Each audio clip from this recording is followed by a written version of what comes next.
Good afternoon, and welcome to the virtual kickoff of Mission Springfield, a grant which will provide much needed services and wraparound support for participants in the Springfield Drug Court.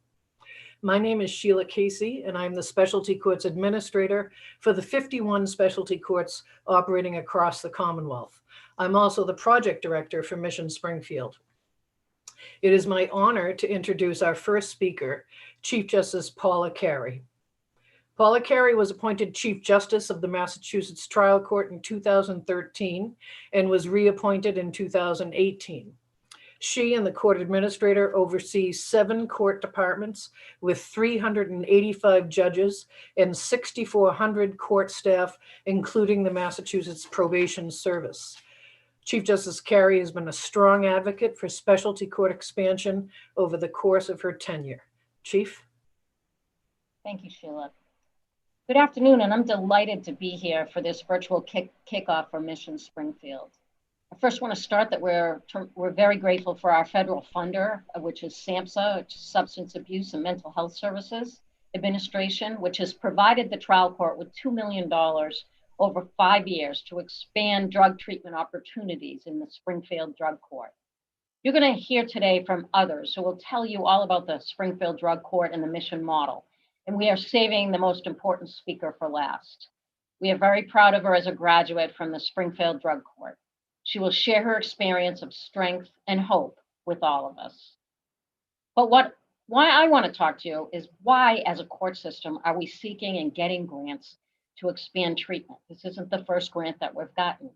Isn't that a problem for health professionals to solve? My answer to that question is no. If we ever hope to move the needle on the addiction crisis in this country, we need to do so collectively. We have an addiction epidemic in this country. Every day we hear about opioid overdoses and the dangers of fentanyl. We hear about increasing use and the prevalence of methamphetamines, and also, and often in deadly combination. And then there's alcohol addiction, which kills even more people than all the others. And the numbers from the National Institute for Drug Abuse says it all. Drug-related deaths have more than tripled since 2000. There are more deaths, illness, and disabilities from substance use than any other preventable condition. Today, 1 in 4 deaths is attributed to alcohol, tobacco, or illicit or prescription drug use. When I became chief in 2013, one of my top priorities was to expand specialty courts. The opioid epidemic was raging at the time, and the deaths of young people were skyrocketing. The numbers of people having to come to the courts to civilly commit individuals to treatment facilities exceeded the number of available beds. We were, and frankly, still are, in crisis.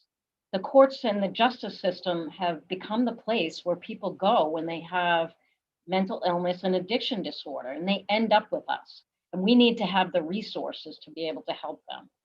Despite the fact that in an ideal world, they would have gotten the help before they ever entered our system. We're not there yet. In order to address these issues, we recognized that we had to incorporate testing and evidence-based strategies, such as specialty courts, validated screening and assessment tools, improved drug testing capacities, and other initiatives to effectively address the underlying trauma, substance use, and mental health disorders that many people that we see carry with them. We have expanded to currently operating 32 drug courts across the Commonwealth. We also went to work on addressing some of the larger upstream policy decisions and priorities set by local communities to address these same issues on local levels, because we can't do it alone, and quite frankly, we need our local partners to help us with this. We created the Community Justice Project, which helps communities identify all resources they have already available to help people with substance use disorders and mental illness, and to avoid criminal justice involvement. We use a tool called sequential intercept mapping, where communities map out their resources. And more importantly, these communities identify the gaps that exist in their local treatment resources in the response system. You should know that we are the only trial court system in the country where the judiciary is running the sequential intercept. It's usually others, either mental health providers or public health, but we saw a need and we decided that we needed to jump on it. We've expanded the use of sequential intercept into other areas to map out resources for victims of sex trafficking or pregnant and parenting mothers who are addicted. And we are currently working on a child welfare system mapping that's going to take place in Springfield and in Hampden County. We've educated judges, court staff, counsel, prosecutors, clinicians about addiction disorders and the standard of care for opioid use disorders, as well as available medications for opioid use disorder. Again, we train our people together. We don't train our people in silos. We've created a trauma response task force so the trial court is better educated and prepared to effectively respond to traumatic incidents, not only in our courthouses and how it affects our staff, but also to inform our court staff how to deal with individuals who may have experienced trauma in their own life. We know that experiences in court can trigger trauma, and we need to be able to recognize what those triggers might be so that we can deal and have the capacity to respond with these individuals effectively. We do all this because we know there's more to justice than simply having judges determining facts and laws in a particular case. Addiction, mental illness, and trauma make delivering justice much more complicated, and justice must be individualized. We recognize that some behaviors result in people that they're bringing it to us, but they've existed far longer and are as a result of great injustices that they have occurred in their past. So with projects like these, we are meeting people where they're at, and we're giving them the tools and the strategies that will hopefully help them realize everything that is possible for their own lives and their future. And you're going to hear from someone today that will talk in real terms about that. So we're really excited to kick off this mission grant. We're committed to the mission model. This is the 6th mission grant that we've had in Massachusetts. We're grateful to have UMass Medical School and Behavioral Health Network as partners on this mission. We have seen the results, and we expect tremendous results here in Springfield. So thank you. Thank you, Chief. Our next speaker is Springfield District Court Judge Charles W. Gross III. Judge Gross was appointed to the bench in 2012 by Governor Deval Patrick. He's a graduate of Western New England College School of Law in Springfield. He practiced law in Springfield and in private practice doing criminal defense work. He was vice president of Lawyers for Justice, a member of the Massachusetts Black Lawyers Association, and a member of the Massachusetts Black Judges Association. Judge Gross. Thank you very much, Sheila, and welcome everyone. And thank you very much, Chief Carey. Want to start off by saying the tone for the work that we're able to do is set by leadership. And we're very fortunate to have Chief Carey as our leader in the trial court and for the courts. Her awareness of the issues and sensitivity to that, and her support, not only in encouragement, but in real resources, enables us to do the important work that we're able to do. So I want to say a special thanks to Chief Carey. And the reality is that what we're able to do in Springfield, what we've done, wouldn't have been possible without a number of other folks supporting it. And so I do just want to go through quickly a list of folks that without whom support, we would not be able to help the folks that we are able to help on a daily basis, and the folks that we have been able to help. First, our recently passed First Justice William Boyle. Judge Boyle was extremely supportive of the work, and when I went to him, when I was approached, I remember by Judge Hogan Sullivan at a specialty court conference, and told that I was going to be the drug court judge, which I was unaware at the time, but I was very pleased to hear. But when she told me, and I went to Judge Boyle and I said, I'm going to need some help. And he said, whatever you need, you just let me know. It was a meeting that I had with him and our magistrate, John Gay, who also said, whatever resource you need. And that's really important, folks, because I'm going to talk a little bit about our principles and about our philosophies. But real life is you need a courtroom You need court officers, you need support, you need resources, you need clerk staff, you need folks who, without any additional remuneration or consideration, are just dedicating themselves to the ultimate goal, which is to give back. And so, consistent with that, our current First Justice, John Payne, continues to be supportive. Lenny Johnson, our Chief of Security, our District Court Chief, Paul Dolly, and our Raj Maureen Walsh. And the guy who really set the drug court up in 2017, which was at the time our Chief of Probation, Terrence O'Neill. He and I sat down and we put everything together. And it was his brainchild. It was something that he had been working on. And we started off with just an idea, a concept. Springfield is the third largest city in the Commonwealth.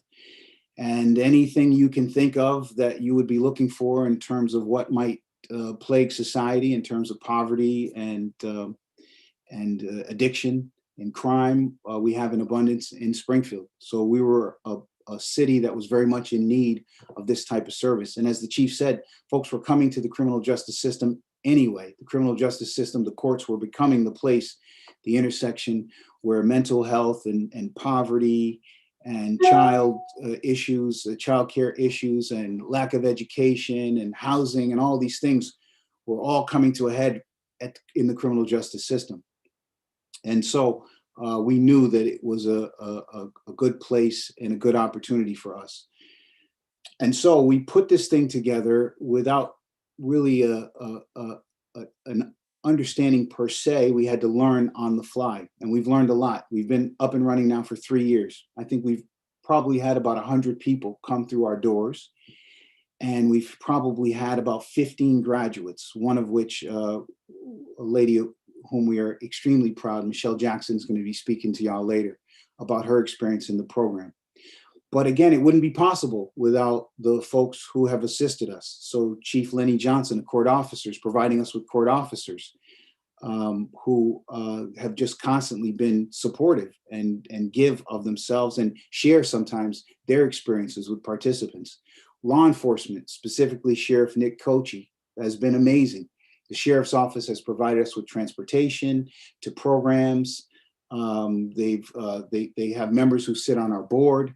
The recovery services that they provide out at the jail with respect to detox treatment, recovery treatment services specifically have been essential to us. We would not have been able to help as many folks without the sheriff's assistance in a variety of ways. Law enforcement also recognizing that this is a public safety issue, and that if we can help folks who are suffering from substance use disorder stabilize themselves, get themselves clean, get themselves linked into treatment, then crime is going to go down, because the majority of these crimes that we see that occur, the theft crimes and the property crimes and some of the more minor crimes, but even more serious crimes, are committed by folks that are suffering from substance use disorder. So Springfield Police, Long Meadow Police Department, West Springfield, and the Massachusetts State Police, we've worked with them all together. They've, in different ways, shapes, and forms, and at different times in our program, they've sat in on our boards, or they've committed officers to meetings, or they've assisted us with resources in their particular communities.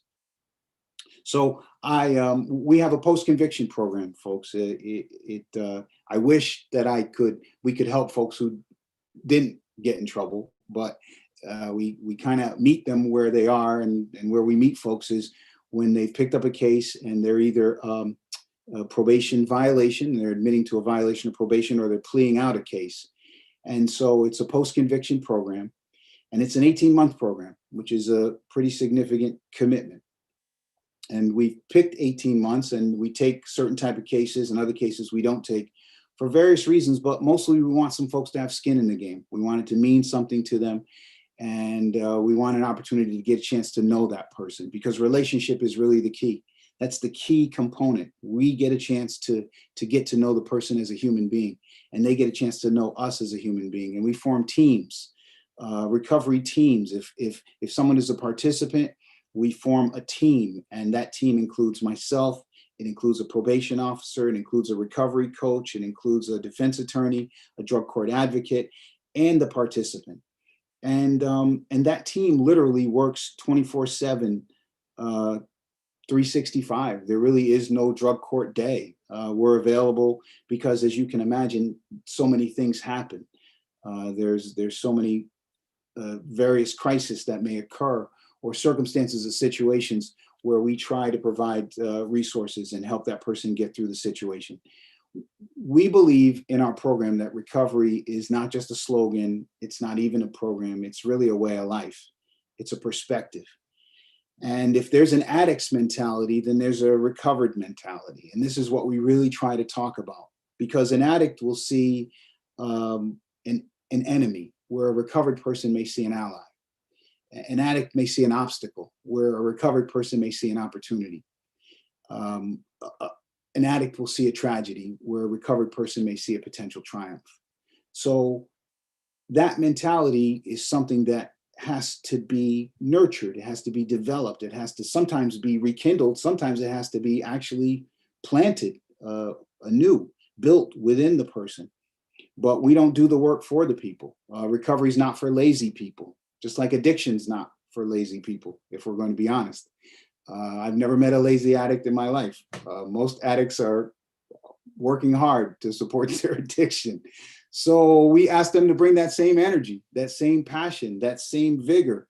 You can't fight this enemy halfway. If you do, you're going to lose. The addiction is strong, and it has been at it for a long time. We like to say in our program that if we could learn anything from addiction, it would be how to work hard and how not to discriminate, because addiction works hard, it is indefatigable, and it does not discriminate. And if we could learn anything from that, then we'd be well on our way to being able to deal with it in a productive way. So I do want to take a moment just to introduce my team to everyone, and anyone out there who's listening who is at all interested. We meet on Wednesdays. We are doing, because of the pandemic, obviously we're not able to meet in person, but once things we hope and pray get back to normal, we meet in person. We have a very, very passionate, rousing, very fellowship-like session where we laugh, we cry, we support, we tell the truth. We shame the lie. We try really hard to be as encouraging and as powerful and as present and as positive as we possibly can. You know, we want positive people, not positive screens. But at the end of the day, lapse is part of recovery. So we also understand that. We're realistic because we recognize that everyone in our program, they didn't become an addicted person overnight. So most folks you meet, it has taken years for them to get to that point of desperation where they are. And sometimes it takes that for them to accept and understand that they need help. A lot of times you meet an addicted person early on in their journey and they're still believing the lie that they don't have a problem. And sometimes it takes that desperation, that criminal justice involvement, or that loss of family or status or job, or even worse, sometimes even almost loss of life. So that's something that is very, very present in our program. And we meet on Wednesdays, 1 o'clock, basically from 1 to 1:30. We do our staffings in the morning, and our staff, let me just give all my staff a shout out. I have the best team in the world. These folks are just amazing, and I love them dearly, and they just do amazing work. It starts off with our Assistant Chief, Jason Martins of probation, and we have probation officers who are dedicated to the drug court, and they work tirelessly. Carrie Mazza, Bernadette Leo, Bridget Ickton, and Brian Foster. Amazing, amazing team. We're fortunate enough to get a drug court, specialty court coordinator. And again, I want to thank the chief and Sheila and those folks in Boston for that, because she's been a godsend. She's been amazing. That's Reza Ramos, who just does tremendous work for us in coordination and allows us to get to the recovery work. So a lot of the administrative work she's able to take care of. We have lawyers, and for all you folks who are out there bad mouthing lawyers, there are some good lawyers out there. That's a lawyer joke, you know, sorry, yeah. I used to be a lawyer, you know. So these are folks who they're pro bono. They're not getting paid. They're just available. And I'll tell you, they'll be taking calls all night and all day, weekends, from their participants because of how much they care. That's Attorney Trevon Bailey, Attorney Deborah Berge, Attorney John Harding, and Attorney Matt Hutchinson.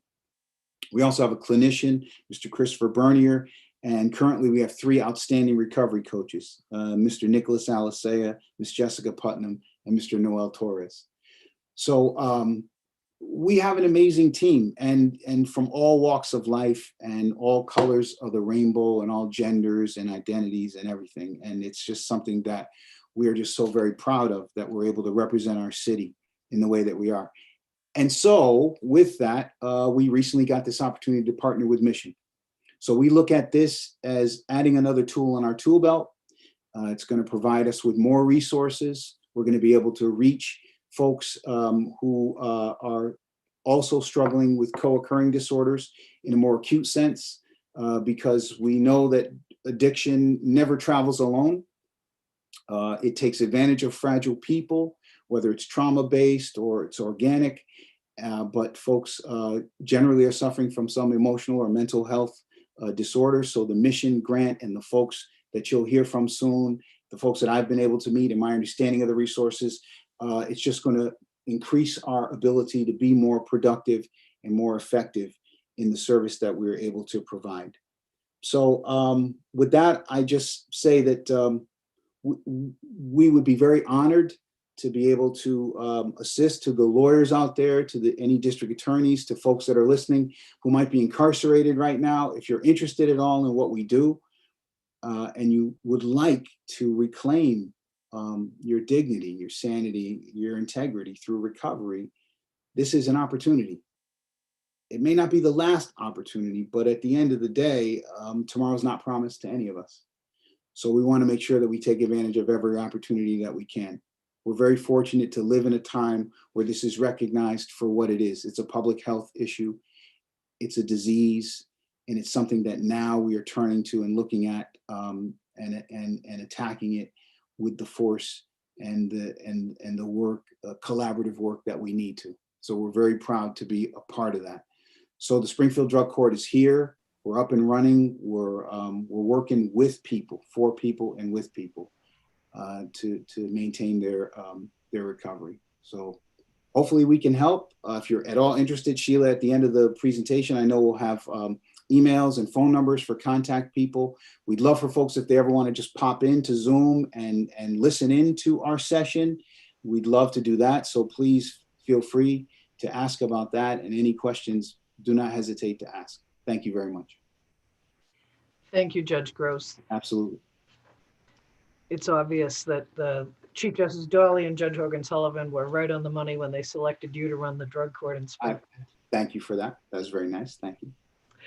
So our mission grant is a partnership between the trial court and the University of Massachusetts Medical School and our clinical partner, the Behavioral Health Network.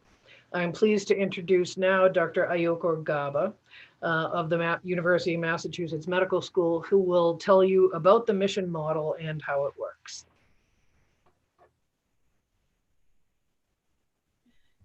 Thank you, Sheila. Thank you, Judge Gross, and thank you, Chief Justice Carey. UMass is so excited to be part of this exceptional program that's going to help so many folks in the community. So Jessica, I think you are in charge of my slides. Okay. So today I'm going to walk you through the mission grant, and then I'll also be walking you through the mission model to give you a sense of the program and the services that we provided through this partnership. Next slide. Okay, so we have a 5-year grant from SAMHSA that allows us to embed mission care, case manager, and peer support teams into court program at the Springfield Drug Court. This is a great opportunity because having a 5-year grant allows us to provide services to many folks that are in need. Over this 5 years, we plan to serve about 200 additional folks within the court. And it's a partnership between the Executive Office of the Trial Court, the Springfield Drug Court, UMass, and also Behavioral Health Network. I just want to take a minute just to acknowledge the UMass staff. We have Dr. David Smelson, who is the developer of the mission model as part of the project.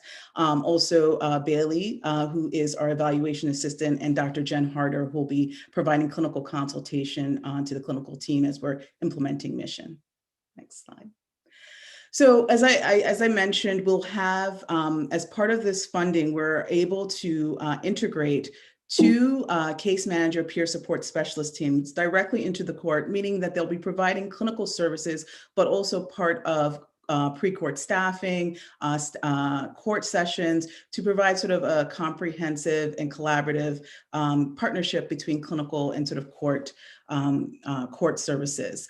Our target is to enroll about 200 folks over the next 5 years, and we are specifically providing services to individuals with co-occurring mental health and substance use disorder. As Judge Gross mentioned, individuals in the criminal justice system with a co-occurring mental health and substance use disorder are often at risk for, at higher risk for things like recidivism, relapse, and other sort of negative health outcomes. So we really want to provide those intensive services to this particular population to reduce risk of recidivism, improve substance use outcomes and mental health outcomes.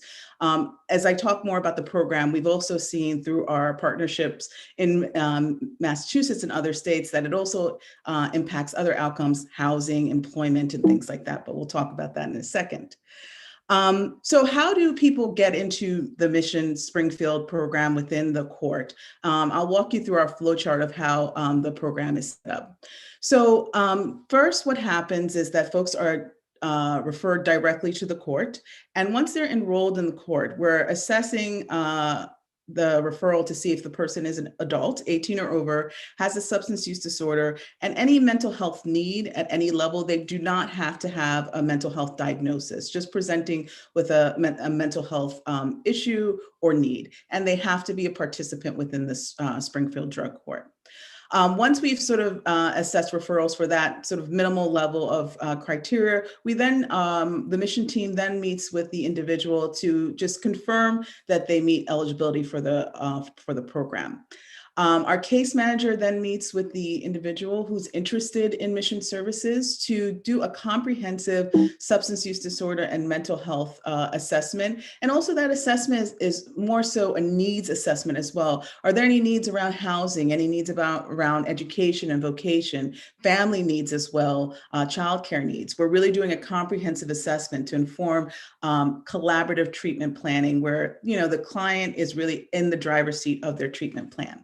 Once the individual has completed the baseline assessment, they are able to begin Mission CJ services. And I'll sort of go over each of those services in a minute, but we have a whole menu of services that are really tailored to the client's individual needs, strengths, and also sort of their goals as well. Once services start, we do a reassessment of needs at 6 months to inform the treatment plan again, just to make sure that we are sort of working and targeting those needs to set folks up for success. And then at 12 months, we do another assessment just to also ensure that we have addressed those needs and folks are sort of connected to services that will continue to help support the needs that they have.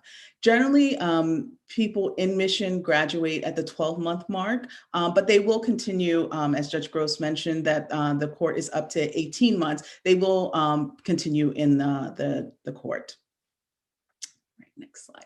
So this is a lot of detail about what we'll be doing over the next 5 years. And just we'll be working with partners that are part of this project to ensure that we're providing high quality and also culturally informed care and services to the individuals we serve in the program. So throughout, we have an advisory board that we'll be meeting with quite frequently just to ensure that the program is going according to sort of the goals that we outlined in our grant.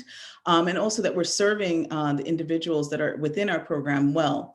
We'll be conducting focus groups with clients that are served in this program and also with stakeholders, because we want this to also be a program that the community sees as a place to refer folks who might need our services. So we'll be reaching out to stakeholders and clients to get feedback on the services. And then we hope to learn from the work that we're doing with Springfield Drug Court to inform future projects and to inform future drug courts as they're thinking about enhancing services for folks in their court with co-occurring mental health and substance use disorder. All right. So briefly, the mission model of care, next slide. This model of care was developed by Dr. David Smelson and his colleagues. And the model is really a time-limited co-occurring disorder intervention and wraparound support model.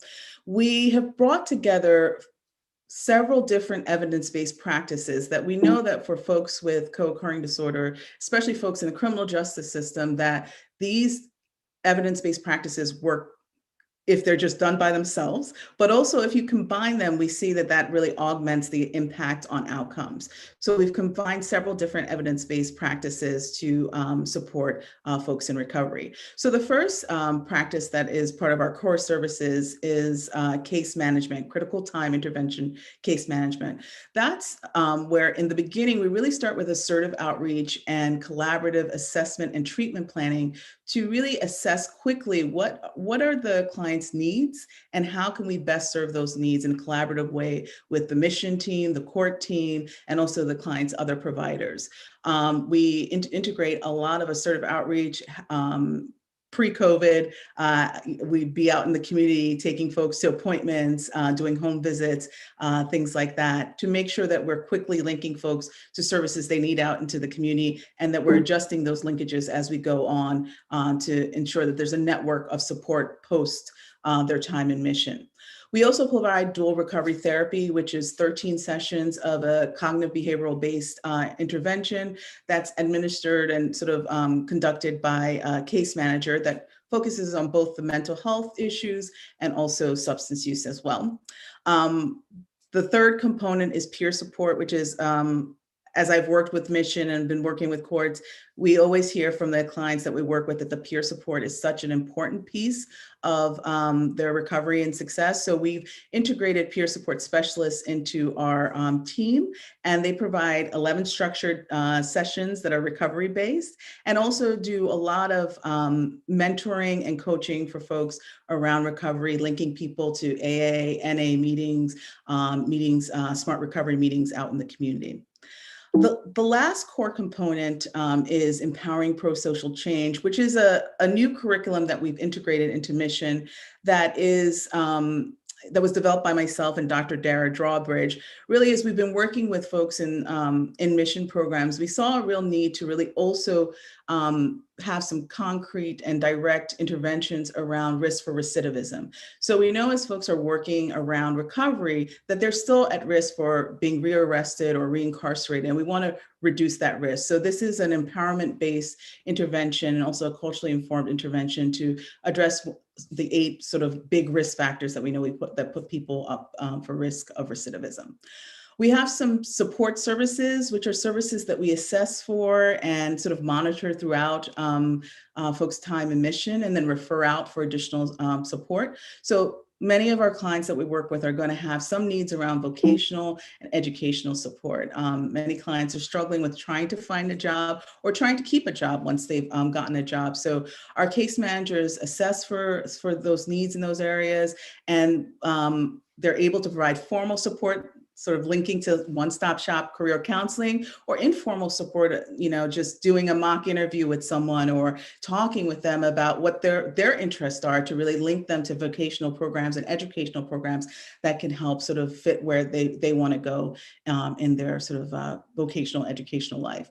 And I think as Judge Gross and also Chief Justice Carey sort of noted, trauma is such a big issue for folks that we work with, and we really do take a trauma-informed approach to the care that we provide. So from from enrollment, from its screening, case managers and peers are really trained to take a trauma-informed approach, to ask about trauma, to assess symptoms of trauma, and also to approach folks with the understanding that trauma is probably there, and there is a responsive way to sort of handle that and sort of deal with that in interactions. So you'll see sort of trauma throughout everything that we do. The umbrella that sort of directs Mission CJ services is really risk, need, responsitivity, which is really trying to match our services and individualize and tailor services to the client's level of risk around sort of criminogenic risk and needs. So we've sort of integrated that throughout the way that we provide services, and also the way that we collaborate closely with probation and the court to ensure that we are addressing those needs as well. All right, next slide. So we really take a whole person approach to mission and to the clients that we serve. We want to make sure that we're not just only addressing substance use or mental health, that there are all these different areas that really make a whole person, and we integrate that into the services that we provide to folks, and services that we link folks to as well.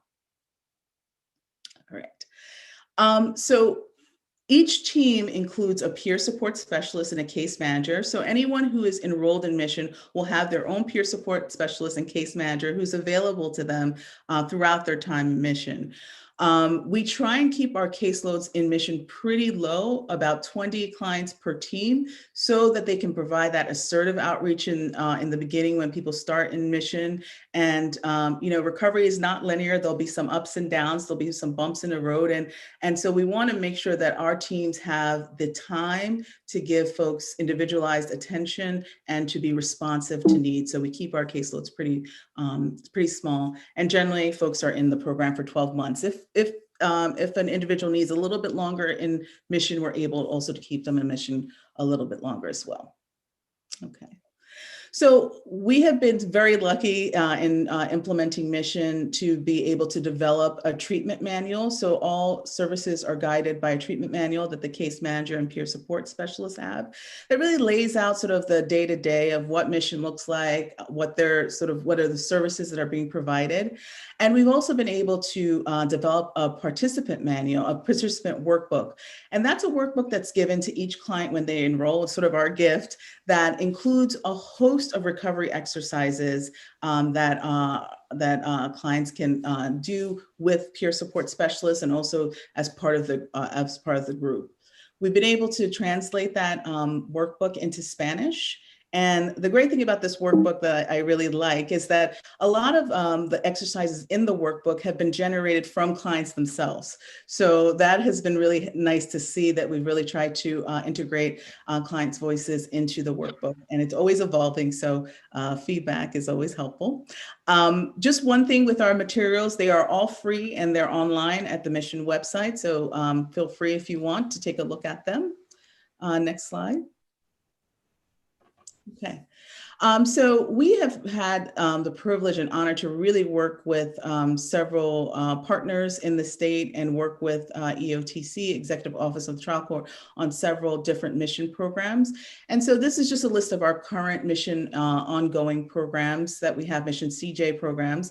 And the great thing about having additional Mission CJ programs ongoing right now is that it allows us to learn from other partners and other drug courts, and to sort of utilize them as resources when issues come up in sort of the implementation of Mission CJ. Next slide. And here are some of the past programs we've had that are Mission CJ programs.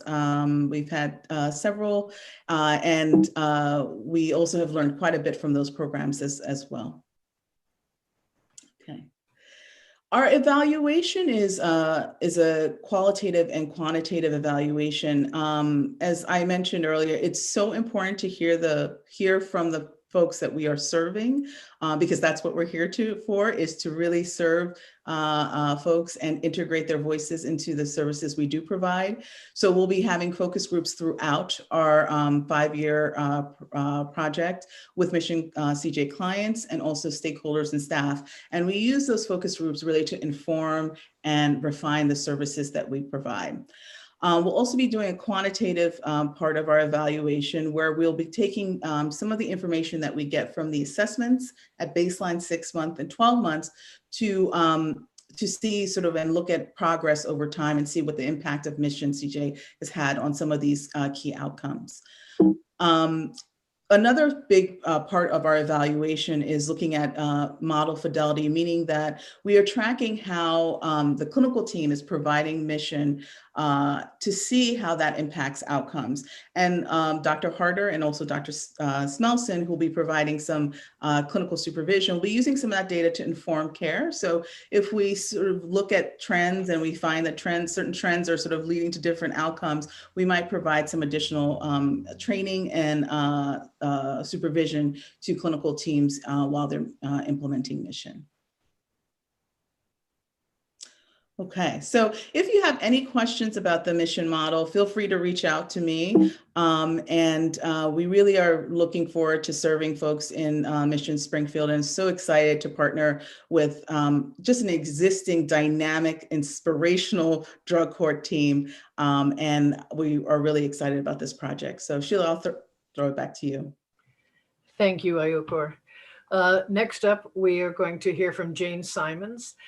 Jane is part of our Works with Behavioral Health Network, which is our other partner in the Mission Springfield grant. Jane? Just a sec. Hello. It's great to be here today. Chief Justice Paula Carey, the Honorable Charles Gross, Sheriff Cochi, and members of the Hampden County Sheriff's Department, District Attorney Anthony Gallooni, and Assistant DAs, bar advocates, Hampden County probation officers, friends, and interested community members. We at Behavioral Health Network are honored and thrilled to be included in this esteemed partnership with the Executive Office of the Trial Court, the Springfield Drug Court, and UMass Amherst, launching the clinical and peer support arm of Mission Springfield. So BHN is a certified community behavioral health center. It's a federal designation earned in a competitive application process. And the agency, whose main campus is right here in Springfield, serves Western Mass community members across the lifespan: infants, children, adolescents, adults, elders, and families. Over 2,500 employees staff 100 programs addressing the health, wellness, and community needs of people of all ages, temporarily sidelined by mental illness, substance use, and/or co-occurring disorders, by intellectual disabilities, and traumatic brain injury. Last year, BHN served over 40,000 community members in Hampden, Hampshire, Franklin, and Berkshire counties. In the addiction world, it's said that the opposite of addiction is not actually recovery, it's connection. And that's because authentic, empathic connection with our own selves and with others, without that, recovery is not possible. I like to think of BHN as being in the business of healing connection. Under the leadership of Rose Evans, and because of the countless contributions of talented counselors, nurses, peer support workers, recovery coaches, residential support specialists, and managers, BHN's substance use programs have continued to grow exponentially. The division is currently home to a continuum of care from 24/7 programs, including acute treatment services or detox, and short-term clinical stabilization services. From there, it's the 6 to 9 month residential recovery homes for men and women, including specialty residential programs for adults with co-occurring disorders. And finally, ambulatory outpatient services, often critical to supporting folks with community reintegration and breathing life into individualized recovery plans and recovery pathways. These services can include recovery coaching, weekly outpatient mental health and substance use, co-occurring disorder, individual and group treatment, 24/7 emergency services in mental health and substance use, as well as intensive outpatient for folks in early substance use recovery, and partial hospital for adults with co-occurring disorders, stepping down from more acute levels of care. BHN can also offer care management for help with access to whole health care, as well as housing, food, benefits, and the like.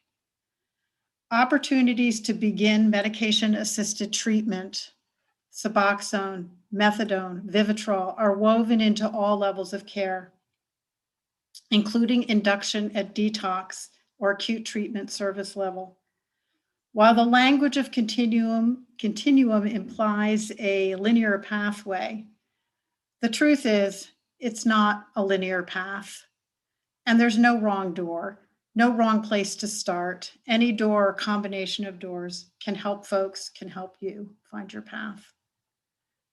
Of likely interest to the Chief Justice and the judge and other partners here today are two new court-related BHN programs. One is Connections, a jail diversion program using a residential rehabilitative service model.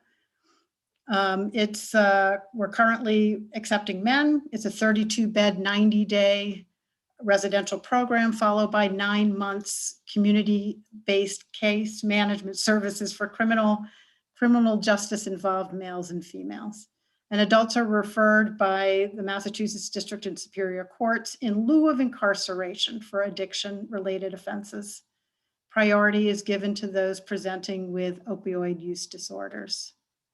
We're really excited to report that BHN was awarded the statewide contract for a 30-bed Section 35 program for women in the state of Massachusetts to be sited in Greenfield. It'll be a secure facility providing residential treatment for 30 to 90 days, followed by 6 months of community-based recovery coaching upon release. The district court will be a referral source. These two important programs join a robust line of BHN partnerships with the courts and justice system, including BHN's longstanding forensic services offered in partnership with Springfield and Holyoke District Courts, our recovery coaching collaboration with the Springfield Drug Court, which Judge Gross spoke so eloquently about, as well as partnerships with Hampden County's AISS program, with Kodak Behavioral Health and the Ludlow Jail, and long-standing outpatient and residential mental health and substance use contracts BHN has with the Federal Probation and Federal Bureau of Prisons.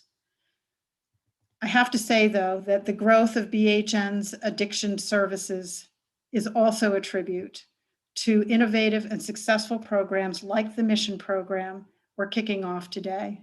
Mission Springfield follows in the pioneering footsteps of 4 other grant-funded mission programs at BHN. And the truth is that mental illness and substance use and problem substance use don't occur or worsen in vacuums. The Springfield Drug Court and Mission program will combine to help adults and families who are the most underrepresented among those of us like myself, often white, with privileges and opportunities that we didn't earn. Connecting local neighbors and community members to opportunities and resources they have a right to, and helping them reclaim and use their talents and find their voices and power promises to lift all of us up. And the Springfield Drug Court and programs like Mission are transformational in that way, the kind of transformational work this moment we're in calls for. So bringing expertise and above all, a passion for connecting with and empowering people we serve, BHN's Mission Springfield clinical team is ready to dive in. And with that, I'd like to take a quick moment to introduce the team. We have Faith Lafayette is our mission case manager. She has her master's in social work and comes to this position after working for years to help lift adults and families out of homelessness in Central and Western Mass. Noel Torres is one of our mission peer support specialists, recently promoted to recovery coach supervisor. He's found his calling.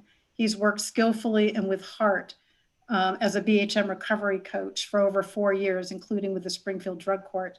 Nico Alicea is also on our mission peer support team, recently promoted to lead recovery coach and a member of the Massachusetts Commission on Recovery Coaching, as well as he brings years of impassioned coaching experience, including work with our Springfield Drug Court participants.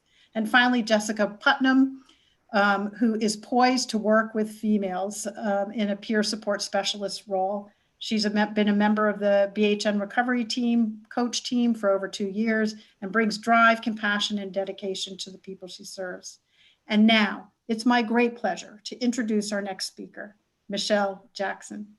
Jane, I'm Yes. very sorry, but can I interrupt you for a Sure. moment? You just go back to Judge Gross, and then we'll hear from. Oh, you can okay, sure. introduce Michelle. Thank you. Okay, all right. So shall I return it to Judge Gross then? Okay, and so I'm going to turn it over to Judge Gross. Thank you. Thank you.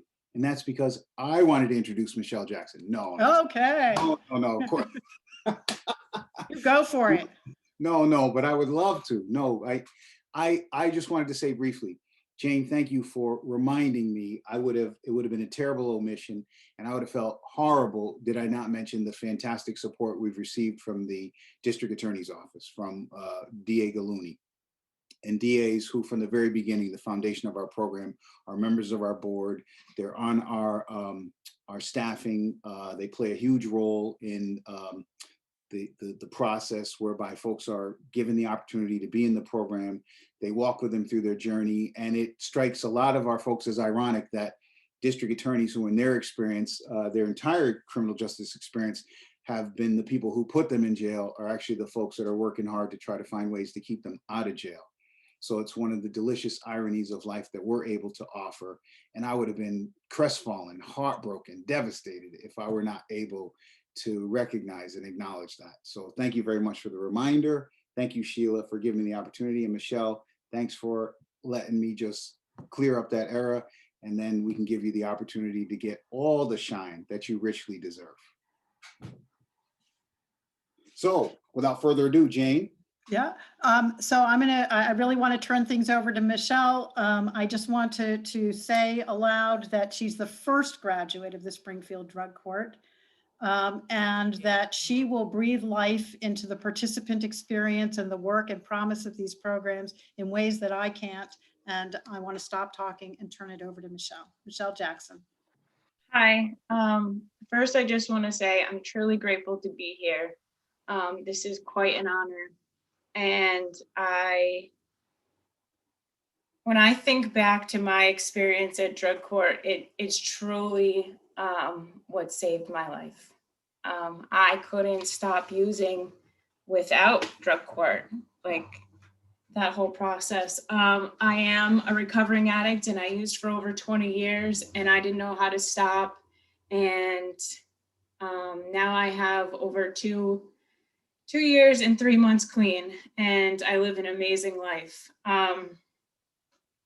My struggles were I come from a long line of women who used, and what drug court did was, first of all, they gave me a space where I could learn how to think differently. Also, they provided me with connections to the community to get treatment and not be punished for it. It gave me the forum to tell my truth and not be punished for it to get treatment. The team model, the camaraderie, the family that we have is still everlasting, even when I'm not there anymore. From the day that the judge commanded that my cuffs be taken off, my life has completely changed. Was there a lot of character building there? Absolutely. Did I stumble and fall? Absolutely. But they kept encouraging me. The thing that made the difference was probably my connection to my advocate, my lawyer. And he would talk to me as if I was a person and would tell me hard things, but gave me the time to work through them. I got a therapist in there. I got a job while I was in there. Just a whole slew of, I got a recovery coach, and then I ultimately became one because what else is there better to do, right? And it was the partnership that's what I wanted to stress, the partnership between drug court and BHN. I'm living because of them. It wasn't just one thing that changed my life. It because it's a way of life. Recovery is a way of life, just like active addiction is a way of life. And I couldn't understand those things. And in that courtroom, that is where I learned these things. These people were not 9-to-5 people. They went through everything with me. I was never alone. No, a problem was never too big. And they helped me because my best thinking would get me locked up or in some other really bad place. So I didn't always have to rely on myself. I could ask for help, and help was given to me very easily. I am just beyond grateful. I feel like I owe my life to them, and I'm grateful that I still get to have the connection to the court system. When before, I mean, it was awful. You would dread getting arrested or going to the courtroom. Now it's like my favorite place. Who would have thought? It truly, I'm just here to say that recovery is possible, and our disease will tell us all these crazy things that it's not going to work, but if you give it a chance, it will. It will.